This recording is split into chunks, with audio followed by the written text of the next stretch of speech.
बिस्मिल्लाहिर्रहमानिर्रहीम। सामिन coordinate TV की तरफ से आज आपको बहुत ही इम्पॉर्टेंट जो है ना हम इंफॉर्मेशन मुहैया करेंगे। पूरी दुनिया में आपने देखा होगा कि पैसे का चक्कर चलता है। कोई नए काम करना है उसके पीछे भी पैसा चाहिए, किसी को मिलना है तो पैसा चाहिए, कोई अच्छा बुरा काम पीछे जो नहीं कि माल का चक्कर चला हुआ है। इसी माल के चक्कर में इंसान अपनी बहुत ज़्यादा तबाही कर लेता है। उस एक टॉपिक के मतलब मैं आपको बताऊंगा कि हमारे यहाँ पे आपने सोशल मीडिया पे भी देखा होगा वैसे भी कि बैंक से जो है ना कर्ज़ा जो है ना लिया जाता है।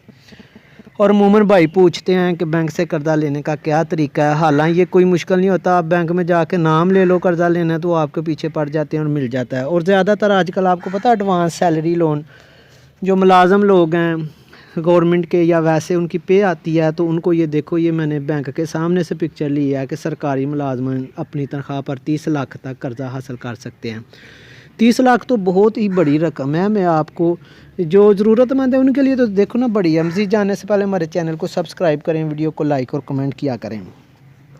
30 लाख तो बेचारे गरीब आदमी के लिए बड़ी रकम है। मैं आपको अभी बताता हूँ कि आप 5 लाख जब कर्ज़ा लेते हो तो क्या बनता है, यानी उस पर आप कितने पैसे आपको मिलते हैं और आपको कितना जो है ना वो पे करना पड़ता है। यानी आपको इसकी कबाहत मैं बताता हूँ, आप कभी भी कर्ज़ा नहीं लोगे। और ये मेरा एक दोस्त है, उसने कर्ज़ा लिया, उसके साथ सारी मेरे बैठ के कैलकुलेशन की हुई और लाइव कैलकुलेशन भी आपको मैं इसकी बताता हूँ कि आप कितने पैसे आपको मिलते हैं और क्या ये जायज़ है या नहीं। अहादीस का भी आपको मैं रेफरेंस बताता हूँ। ये बैंक से कर्ज़ा लेना जो है ना ये बिल्कुल डायरेक्ट सीधा सा सूद है। एंड में मैं आपको बताता हूँ, पहले मैं आपको कैलकुलेशन बताता हूँ। ये अभी कल की तारीख में एमसीबी बैंक का लाइव जो कैलकुलेटर है उसमें मैंने कैलकुलेशन किया। आप भी नेट पे बैंक लोन कैलकुलेशन लिखना या कैलकुलेटर तो वो आ जाएगा। इसमें देखो 5 लाख अमाउंट मैंने 5 साल के लिए मैं पे करनी है और इंस्टॉलमेंट बन रही है 1,16,176.71। 5 लाख पे 16,176। और इसमें इनका ना एक एनुअल इंक्रीमेंट होता है वो लगता है और इसके अलावा प्रोसेसिंग फ़ीस 20 से ऊपर होती है, वो भी डालो तो टोटल आपकी जो इंस्टॉलमेंट में मंथली बनती है ना वो 16,786 बनती है। और आप देखो इसको 5 साल के लिए 12×5 = 60, यानी 60 महीने आपने 60 इंस्टॉलमेंटें देनी है। ज़रब करो तो आपका 10,07,160 बन रहा है। और आपको कितना मिल रहा है, आपको मिल रहा है 5 लाख। और आपने पे कितना करना है 10,07,160, यानी आपने उसके डबल से भी ज़्यादा पे करना है। और अभी आप इसको यानी कि 10,07,160 में जो पैसे आपने लिए हैं जो आपको मिले हैं 5 लाख, आप वो माइनस करते हो तो आपका जो आंसर आता है वो आता है 5,07,160। यानी आप लेते 5 लाख और 5,07,160 ज़ायद जो है ना वो पे करते हो। अगर कोई ये कहे कि नहीं ये कैलकुलेशन गलत है, आप खुद कर लो, लाइव आपको बताया ये हकीकत है। चूँकि मेरा दोस्त ये पे कर रहा है तो मैं कैसे ना मानूँ, तो ये मैं आपको सही बता रहा हूँ। और हुज़ूर सल्लल्लाहु अलैहि वसल्लम के फरमान के मुताबिक सूद क्या है, सूद की कोई बाकायदा जो है ना वो डेफिनेशन नहीं है। उसमें अहादीस हैं जिसमें मामला से पता चलता है कि सूद क्या है। एक दो हदीस में आपको आगे बताता हूँ। सूद में यह है कि रसूल सल्लल्लाहु अलैहि वसल्लम ने उस वक़्त की चीज़ों, आपने पैसे के बदले पैसे, अनाज के बदले अनाज, जौ के बदले जौ, गंदम के बदले गंदम, खजूर के बदले खजूर आपसे उन्होंने फरमाया कि आप लो, लेकिन यह है कि मामला उधार का हो।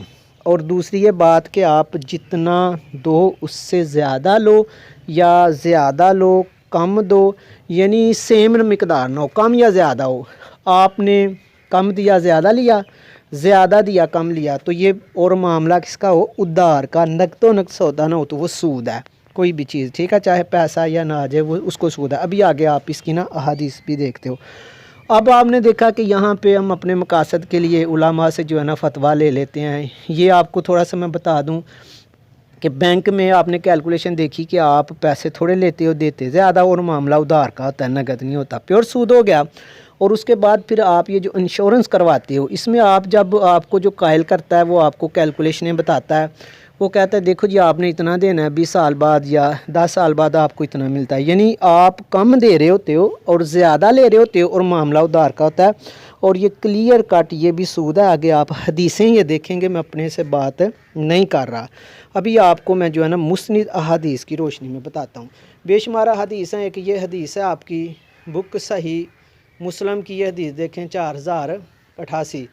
کہ ابو صالح سے روایت ہے کہ انہوں نے کہا میں نے حضرت ابو سعید خدری رضی اللہ تعالیٰ عنہ سے سنا، وہ کہہ رہے تھے کہ دینار کے بدلے دینار، درہم کے بدلے درہم، مثل بمثل ہو، یعنی جتنا لیا اتنا، جس نے زیادہ دیا یا زیادہ لیا اس نے سود کا معاملہ کیا۔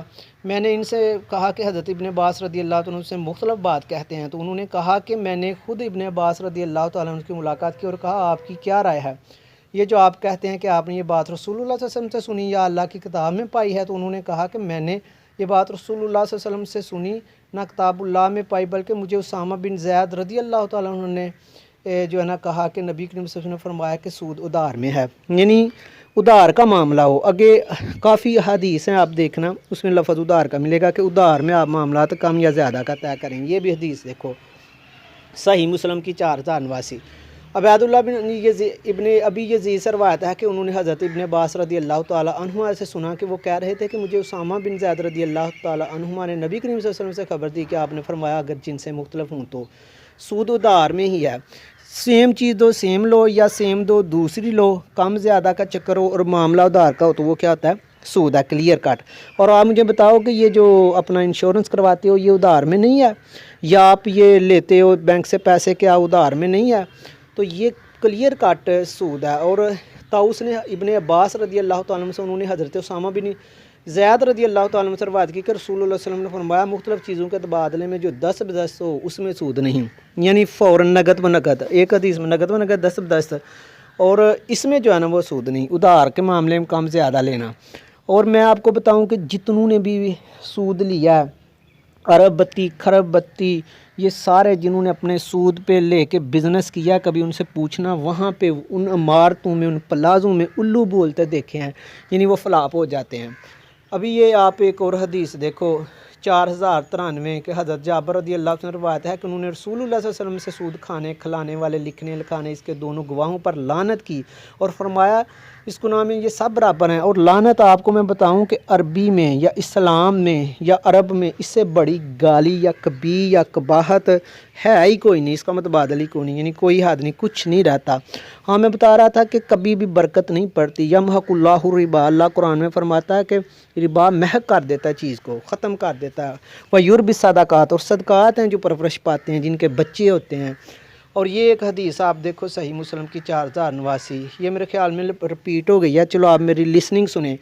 ہاں یہ جو ہے نا آپ جن کا کہتے ہیں جی کاروبار بڑھ گیا، ان کو اللہ تعالیٰ جو ہے نا وہ مہلت دے رہا ہوتا ہے، وہ الجھ کے، تو ان کا رہتا کچھ نہیں ہے۔ اور جو سود لے کے اللہ سے پکی توبہ کر لیتے ہیں، اللہ تعالیٰ پھر بھی ان کو برکت دیتا ہے۔ تو اس کام سے توبہ کریں، اللہ ہمیں اپنی حفاظت میں رکھے، آمین، جزاک اللہ۔